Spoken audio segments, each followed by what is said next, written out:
kahit mahina pa yung apoy niya.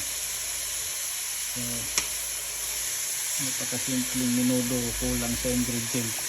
Okay lang kasi hindi naman ako kumakain ng pork liver at sa ngayon kasi hindi pwede sa akin yung pork liver. Mataas kasi yung cholesterol ng uric acid ng pork liver. So dito muna tayo, palakasan natin kasi mahina yung atin. Kunin na natin yung taba niya, tapos lagay natin yung bawang at saka onion. Hindi ko na ito lalagyan ng hotdog at saka liver. May liver